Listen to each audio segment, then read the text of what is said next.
양소영 변호사의 상담소.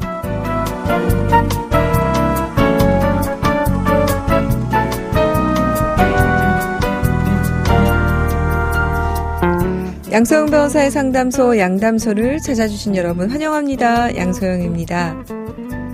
다른 사람의 개인정보를 온라인에 일부러 퍼뜨리고 성적 괴롭힘 등을 유도하는 걸 능욕범죄라고 하는데요. 이 능욕범죄가 서로 아는 사이, 지인들 간에도 벌어지고 심지어는 어린이와 청소년들 사이에서도 행해지고 있다고 합니다. 대체 어떤 일이 벌어지고 있는 걸까요?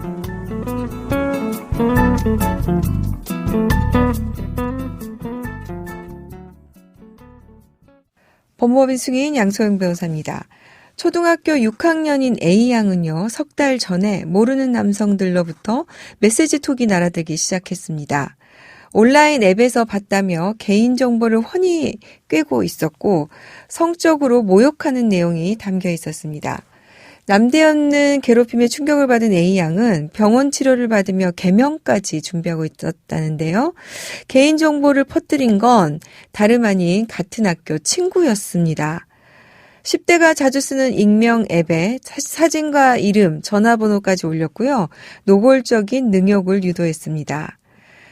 이 사건은 학교폭력 조사를 거쳐서 교육청이 처분을 내렸는데요. 그 처분을 보면은요, 두 학생 간 접촉 금지, 그리고 가해 학생에 대한 20시간 심리치료였습니다. 경찰이 가해 학생 B양을 모욕죄로 입건하긴 했지만 촉법소년이라서 보호처분에 그칠 가능성이 높아 보입니다. 지인 능욕 범죄는요, 2020년부터 처벌 법규가 생겼지만 그 대상이 이제 영상물 제작 유포 위주로 한정이 돼서요. 지난달 법무부는 개인정보 배포 등에 대해서도 처벌하겠다. 이렇게 입법을 예고했습니다. 억울한 일을 당하셨나요? 변호사와 직접 상담해보세요. 양소영 변호사의 상담소. 화나고 답답하고 억울한 당신의 법률 고민 함께 풀어볼게요.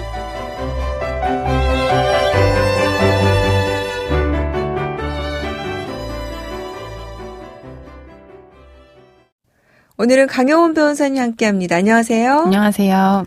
준비된 사연 만나보고 자세한 상담 진행해 볼게요.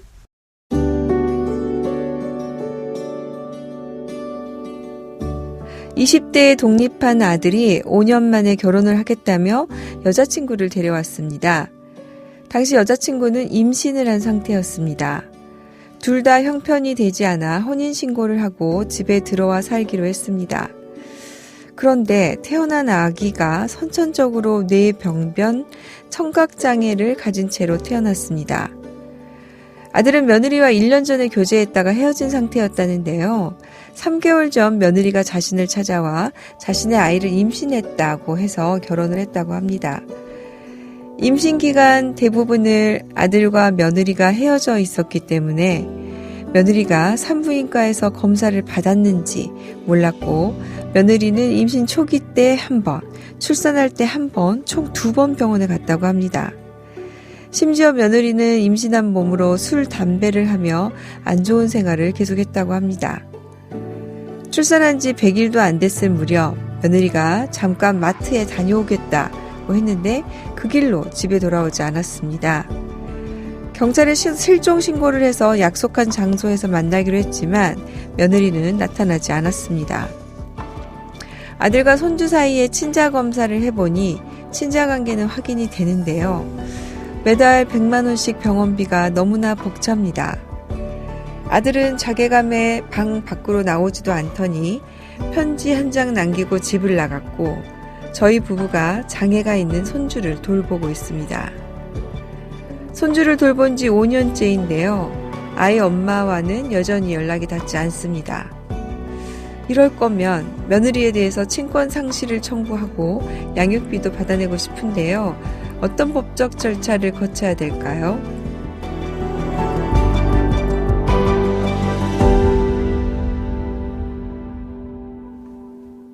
네. 사연자분이 지금 사연을 보내주신 게 너무 안타깝군요. 네. 손주를 키우시느라고 지금, 얼마나 고생하시고 계실까 싶어요. 며느리는 일단 아이를 두고 행방불명이고, 아들도 집을 나가버렸어요.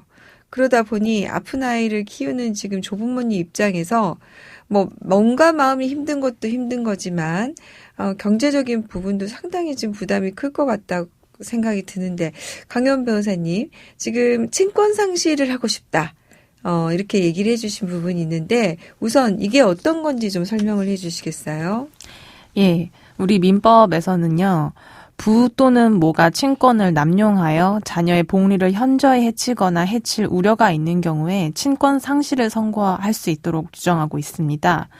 친권 남용이란 자녀의 복리 실현에 현저히 반하는 방식으로 친권을 행사하는 것을 말하는데요. 네. 구체적으로 신체적, 정신적 학대나 필요한 의료 행위에 대해서 동의를 거부한다든지 취약을 거부한다든지 자녀를 범죄나 불법 행위로 유도한다든지 이런 적극적인 남용 행위도 있지만 또 친권자로서의 의무를 게을리해서 자녀에게 기본적인 보호로서의 의식주를 제공하지 않는 경우, 치료, 양육을 방임하는 경우 이런 소극적인 남용 행위도 있습니다. 그래서 지금 사연자의 며느리분은 이런 소극적으로 거의 이제 행방불명이 돼서 기본적인 양육을 아무것도 이행하지 않고 있으니까 이것도 친권 남용으로 보입니다. 네, 그러니까 친권 상실이 가능할 것처럼 보이네요. 네네.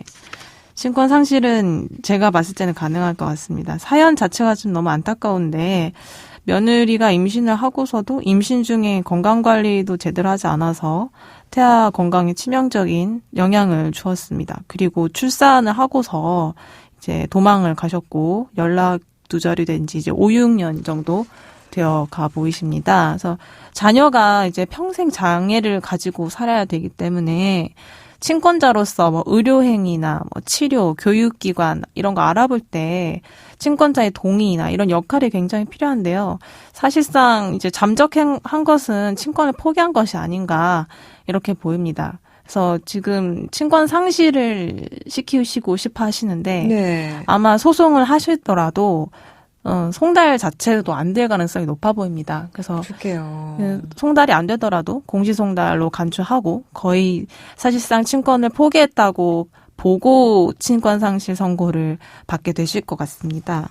친권을 근데 상실하게 되면 지금 우리 사연자분이 여쭤보는 게 또 양육비 청구를 하고 싶다 이렇게 했는데 그거는 어떻습니까? 친권 상실에도 양육비 청구는 가능할까요? 예, 가능합니다.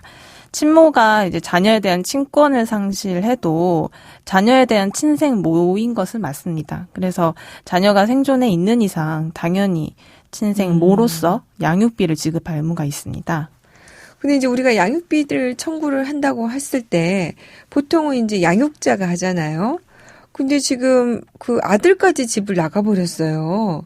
그래서 이제 실제 양육자가 조부모인데 그러면은 지금 이 대법원 판례 기초에 본다면요. 우리 사연자분은 어떤 절차를 거쳐서 이 며느리에 대해서 양육비 청구를 하면 될까요? 일단은 며느리가 친권 상실이 되면요. 네. 일단 현재로서는 아버지가 단독 친권자가 집 됩니다. 나간 아들이. 예, 네. 집을 나가셨고 이 아드님도 이제 결국 양육을 포기한 거고 사실상 친권을 포기한 느낌으로 나가신 것 같은데 이제 물론 이 조부모가 실제 양육자시고 양육비를 청구하시기 위해서는 이 지금 손주에 대한 미성년 후견인을 좀 지정받으셔서 네. 이제 그 양육권 법적으로 양육 권한을 정당하게 가지신 다음에 소송을 하시면 양육비 청구를 하실 수 있을 것 같습니다. 그러게요. 지금 정작 양육비 청구를 해야 할 아들까지 없기 때문에 부모님이 이걸 간접적으로 절차를 거쳐서 하려면은 방금 우리 강현 변호사님 말씀해 주신 대로 후견인 지정까지 가서 그 후견인의 지위에서 양육비 청구를 해야 되겠군요. 지금 대법원 판례도 지금 조부모가 미성년 후견인으로 되어 있기 때문에 양육권을 갖고 양육비 청구를 할 수 있다 이렇게 본 것이죠. 네, 맞습니다. 네. 오늘 정말 안타까운 사연인데요. 아니 그런데 정말 그러니까 부모도요. 그냥 되는 게 아닌 것 같아요. 이렇게 지금 자녀를 버리고 간 걸 보면 밖에 나가서 잠이 도대체 올까 그런 생각이 드는데요. 우리 사연자분이 힘내시고 아이들 잘 키우시고 그렇게 좀 용기를 계속 가지셨으면 좋겠습니다.